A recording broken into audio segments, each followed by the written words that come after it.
Esto es El Contexto de Miscelánea Fiscal, con el contador público certificado, Octavio García Aymerich. Consultor de negocios, miembro de la Comisión Fiscal del Colegio de Contadores Públicos de La Laguna, colaborador entrañable de Contextos. Gracias, Octavio, por estar con nosotros. Espero que sea un buen inicio de semana para ti. Muy buenos días, Marcela. Buenos días, Manuel. Pues una bendición poder compartir unos minutos con ustedes y con nuestros radioescuchas. El día de hoy nos vamos a referir al tema que hemos venido comentando de la declaración anual de las personas físicas, declaración que, como ustedes saben, tiene como fecha límite de presentación el día 30 de abril, que es miércoles.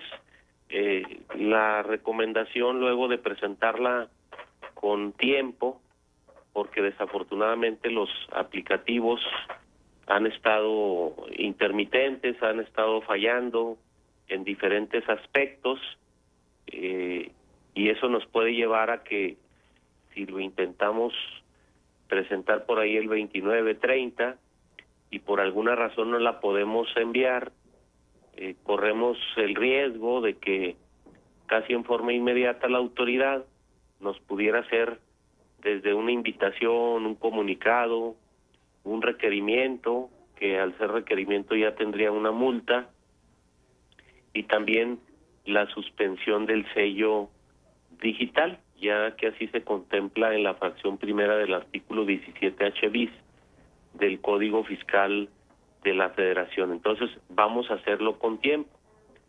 Sabemos también que ya en el SAT se encuentran precargados ciertos ingresos que tiene el contribuyente y que sirven como un marco de referencia para la presentación de la declaración anual.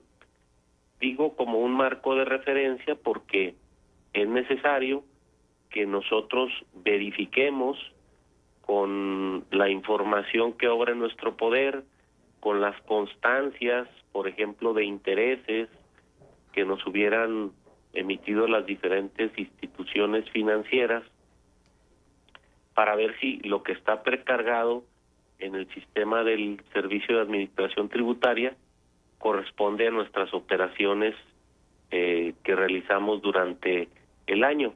Nos hemos encontrado luego con diferencias o que existen precargas que no nos corresponden. El caso famoso de que luego se les timbra a algunas personas físicas ingresos por salarios de empresas donde nunca han laborado, pues obviamente hay que quitarlos y hay que presentar un caso de aclaración para efectos de que la autoridad tenga conocimiento de esos timbrados irregulares que luego se están dando. También considerar que existen algunas operaciones o algunos ingresos que no están precargados, tal vez pagos de aseguradoras, en algunos casos, que nos den de nuestro fondo del retiro, que una parte puede estar grabada, etcétera. Existen situaciones especiales. Insisto, si nosotros contamos con esas constancias, lo que hacemos es verificarlas con lo que tiene el SAT y de esa forma llegar a las cifras reales.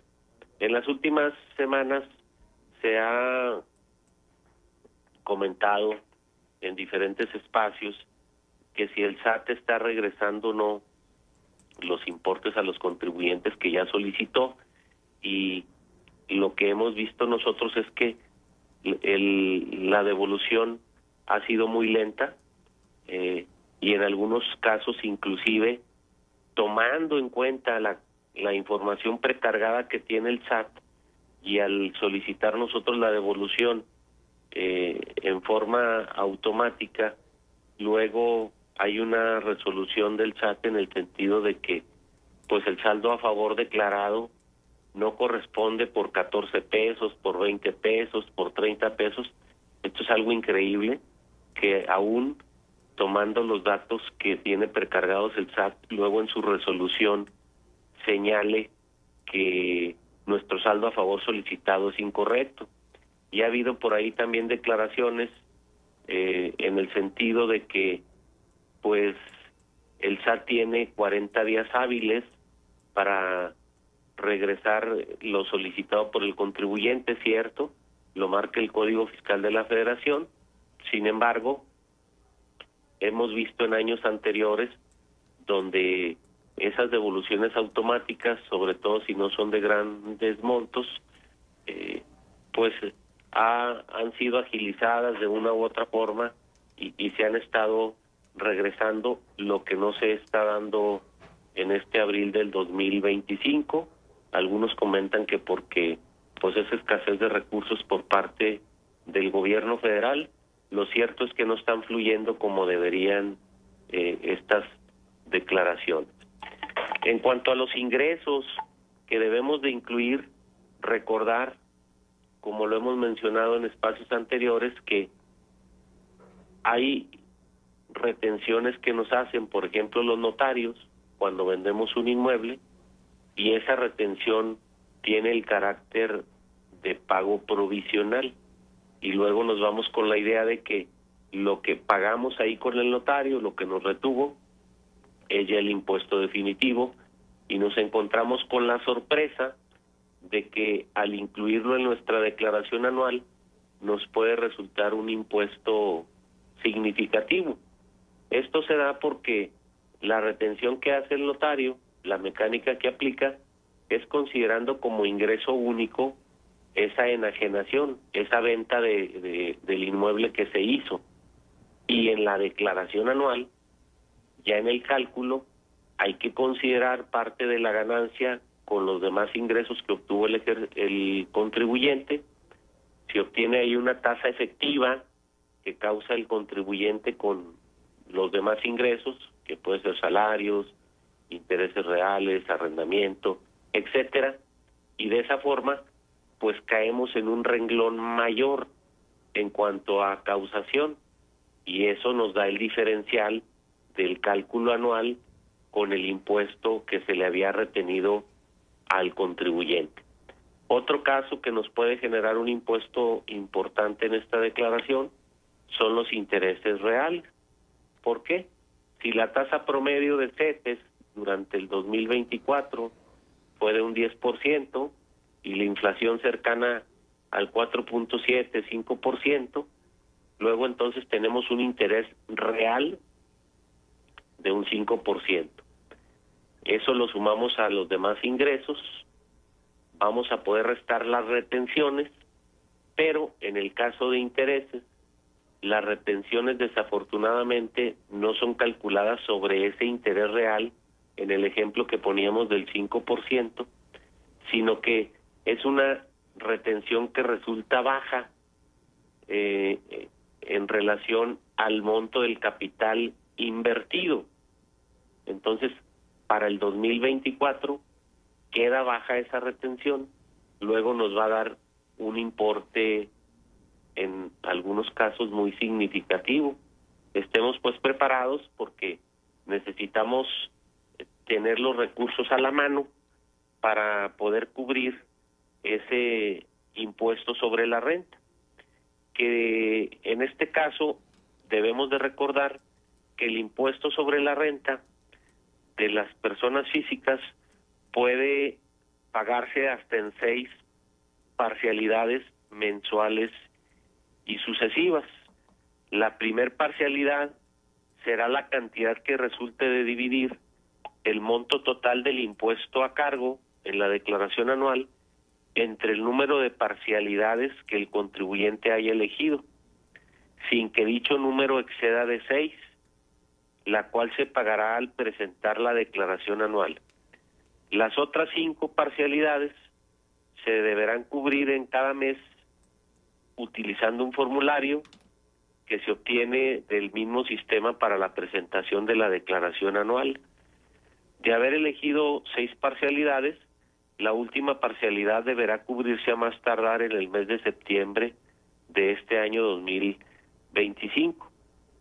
La segunda y siguientes parcialidades se obtienen restando la primera parcialidad del importe total y el resultado pues se divide entre el número total de las parcialidades que eligió el contribuyente.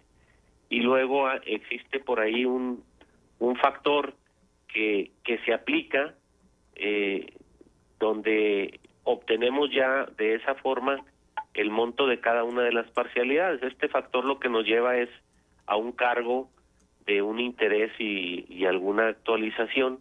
Es ahí donde el contribuyente debe de comparar. ¿Qué sucede si lo pago en una sola exhibición, de poder hacerlo, o si me voy a parcialidades, máximo 6 parcialidades? ¿Me conviene, no me conviene? El interés, podríamos decir, resulta alto en función si lo comparo a lo que me paga el banco por una inversión. O sea, voy a pagar una tasa mayor a lo que me da el banco. ¿Y como cuánto cobran de interés? Podríamos estar hablando de un 2% en promedio. ¿24 mensual, anual? Que se va a un 24 anual. Uy, pues entonces, es mucho, ¿no? Sí, tú debes de luego, varía dependiendo de las parcialidades que tú eliges, pero debes ahí sopesar, porque tú puedes decir, sí tengo el dinero y lo tengo en una inversión que me da el 8 o 9%. No le quiero pagar todo el fisco ahorita, mejor me voy a parcialidades.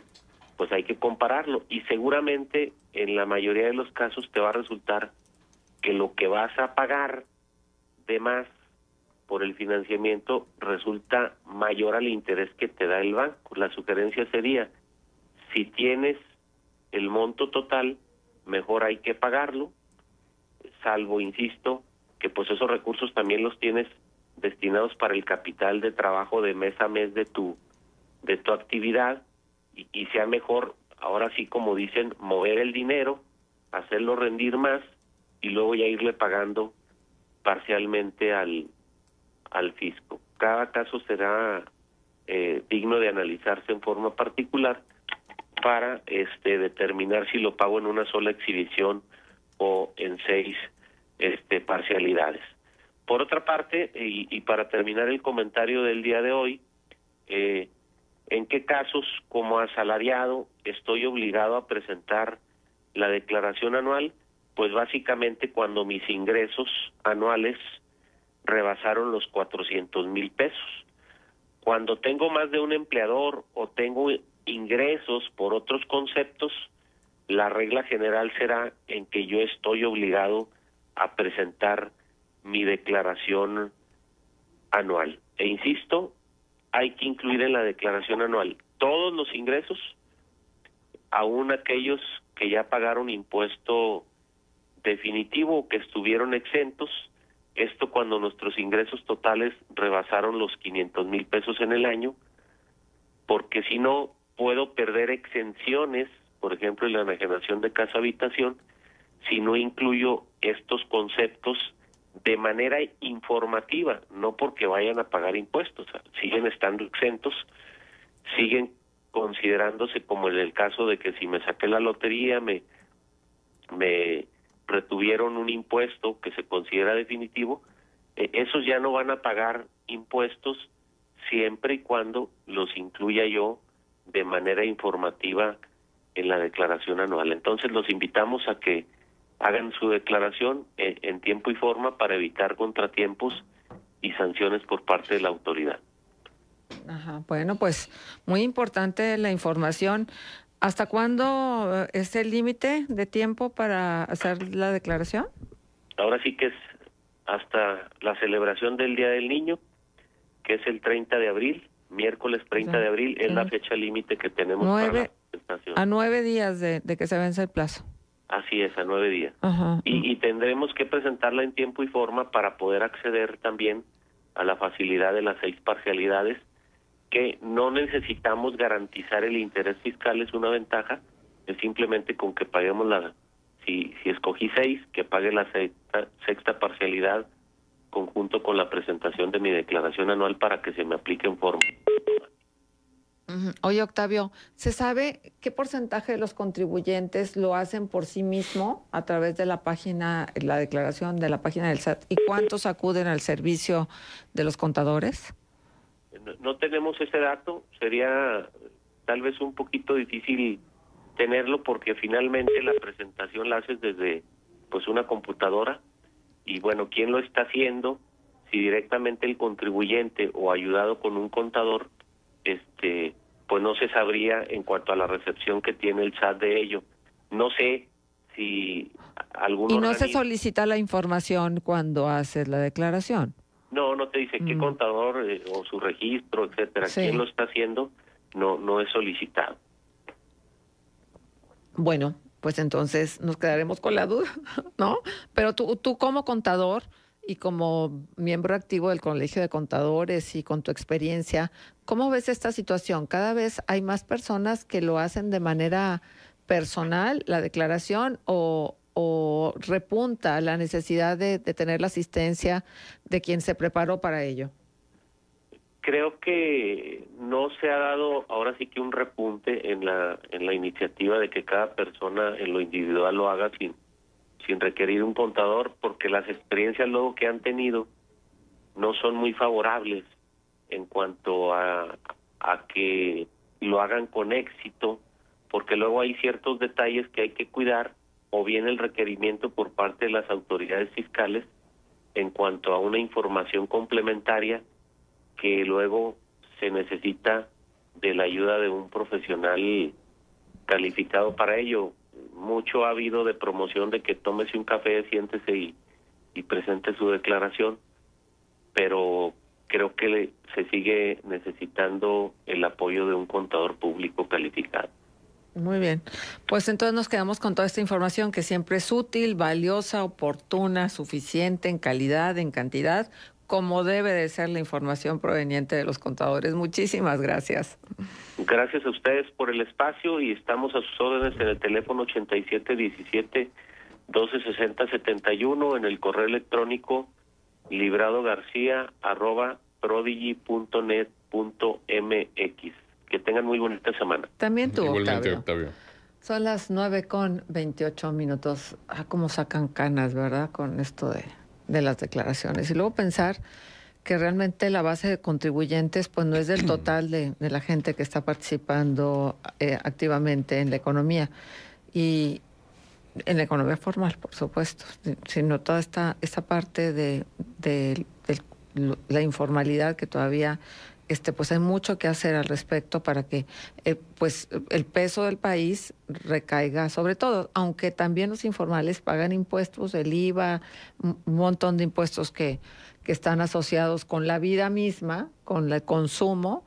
De todos modos, creo que podría ser muy lindo que realmente pudiésemos entre todos sostener este país. Sí, y no una misma base cautiva de contribuyentes a la que se sangra constantemente, ¿no? Pero bueno, pues incluso se dijo que uno de los logros en materia tributaria de la pasada administración pues era aumentar al menos un poco la base de grandes contribuyentes, pero bueno, pues no, seguramente no lo necesario. Pues mientras tanto vamos a la pausa, 9:28, ya 21 grados de temperatura, regresamos enseguida. Escuchas Contextos. Regresamos con más.